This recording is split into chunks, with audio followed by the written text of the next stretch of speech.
This section of the course will look at practical applications of AI planning and the use of plans when executed. It will also describe some common themes found in many practical AI planners.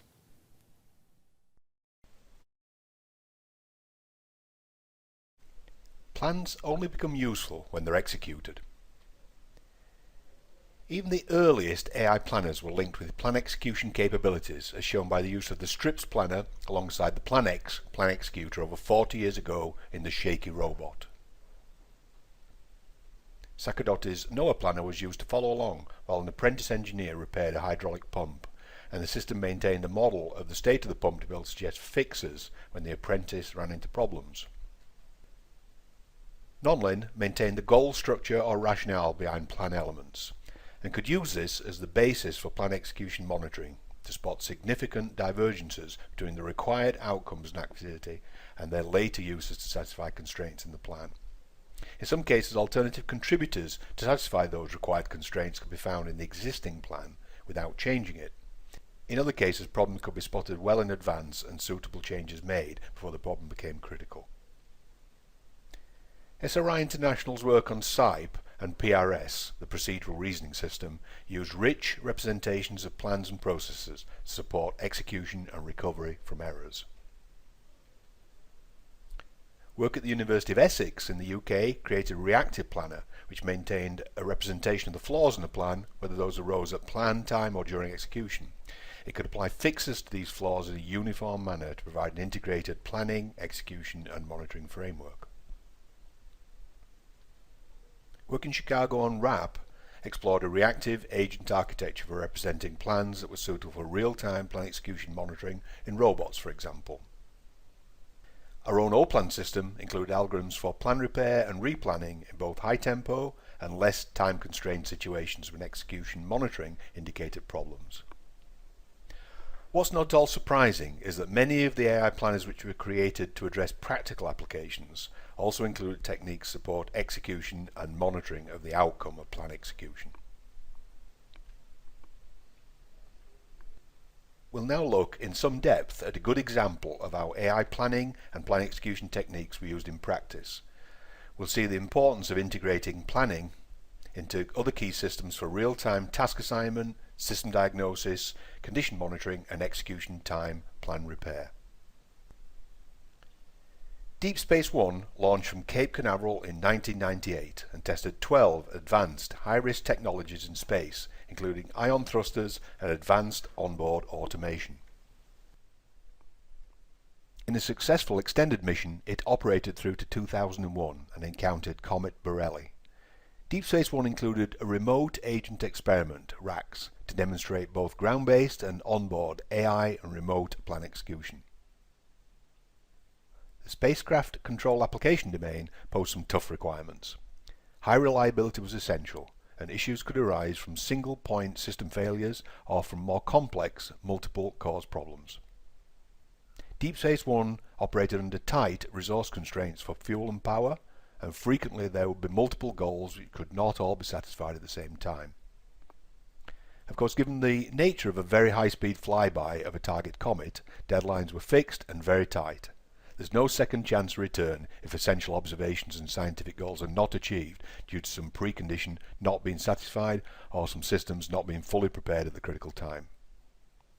Spacecraft did have sensors to report its status and the status of its instruments, but these only provide limited observability of the many conditions under which the spacecraft can operate. And of course, many things can be happening at the same time on a spacecraft, and some operations can take a long time to complete once started. There's no possibility of fully ordering and completing one activity before another must begin. So Deep Space One posed a very interesting and realistic example of a remote device that we might wish to control via more automated AI planning methods. The Deep Space One remote agent approach was to use constraint-based planning and scheduling. It had to deal with robust multi-threaded execution of the activities, and it had to integrate with model-based fault diagnosis and reconfiguration. Real-time control and monitoring the spacecraft was the key issue.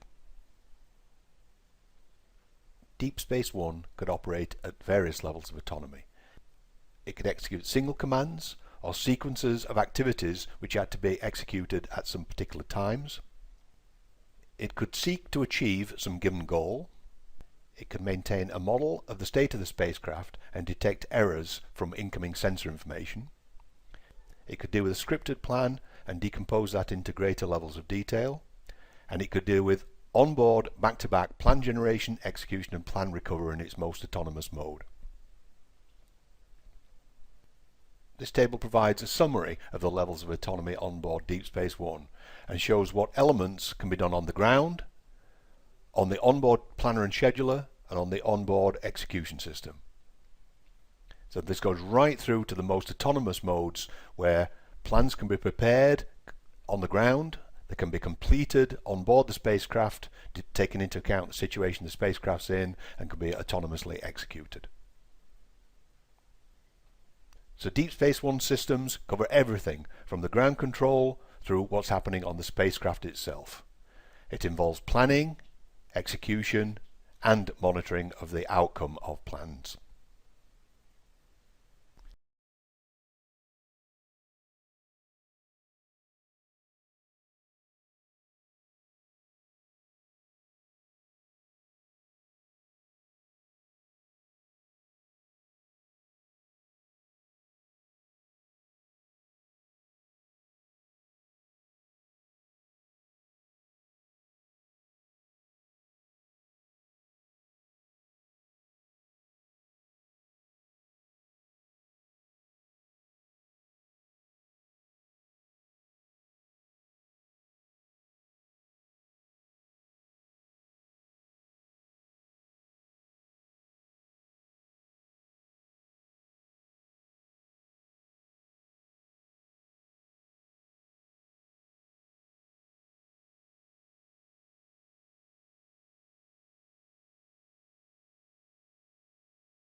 Point the high gain antenna back to the Earth to maintain good communications with the Earth.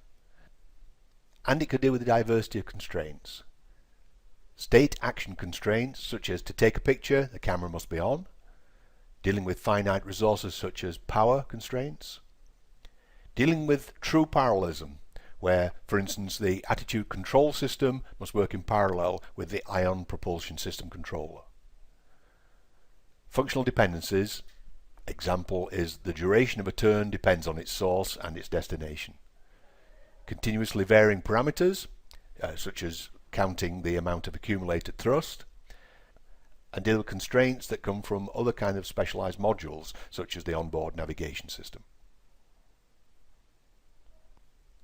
A Deep Space One plan is in the form of timelines of the different instruments and when they're turned on and off. And various constraints, time constraints and other kinds of constraints apply between the elements of this plan. This tool shows the status of the exec system on board the spacecraft. A Java applet was provided to allow observers to watch the remote agent experiments in real time while it was operating.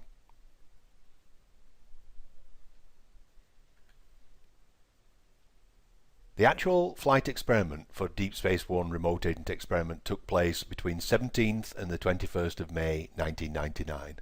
RAX was activated and controlled the Deep Space One spacecraft autonomously, but some issues and alarms did arise. There was a divergence of the predicted value of the state of the ion propulsion system and the actual observed values. This was determined to be due to the infrequency of real-time monitor updates on the spacecraft. The exec deadlocked in use. The problem was diagnosed and a fix was designed quickly, but it was not uploaded to Deep Space One for fears of the safety of the flight systems. This condition hadn't appeared in thousands of ground tests, which indicates the need for formal verification methods for this type of safety and mission-critical software. Following later experiments, RAX was deemed to have achieved its aims and objectives. RAX controlled the spacecraft autonomously for 2 days. On the first day, typical operations took place. The ion propulsion system was turned on and off at various times. The attitude control system was operated when appropriate, some images were taken, some onboard planning was performed. The second day included the injection of some simulated failures of the radiometric tracking and thruster systems in order to show how the planner could cope with these events. The final report to the Deep Space One remote agent experiment concluded that the validation objectives had been achieved. The system was able to deal with both ground-based and onboard autonomously generated plans and execute those plans in the face of failures and replan where required. And it did this through capabilities which included robust goal-based commanding and integration with the onboard model-based fault recovery system. So, to summarize, Deep Space One remote agent experiment featured an AI planner outer level with replanning capability, detailed constraint handling for time and resources, integration with system diagnostics and analysis, integration of plan execution and monitoring, rich domain description languages, and involved comprehensive user interfaces.